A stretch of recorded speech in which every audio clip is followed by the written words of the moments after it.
Good day everyone!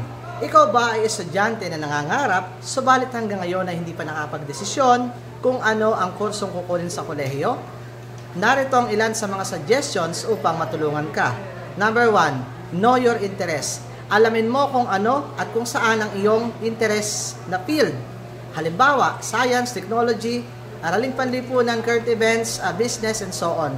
Next, make a short research a course na gusto mong kuhanin. Alamin mo kung ano yung mga competencies at skills na kailangan sa kursong ito. At para ito ay iyong mapag-isipan at mapaghandaan. And of course, isipin mo rin yung possible market after finishing this course.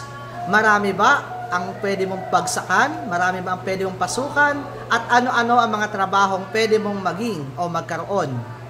Sunod, consider also your finances.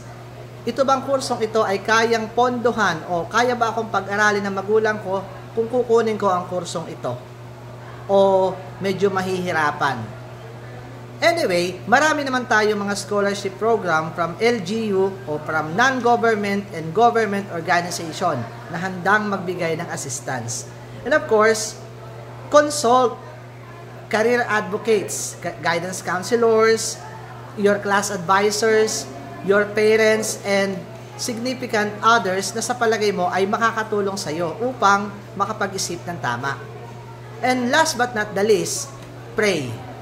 Prayer helps us discern well in our decision making. And prayer will help us na magkaroon tayo ng enlightenment sa buhay at makapagdesisyon ng tama. Yun lang, and good day!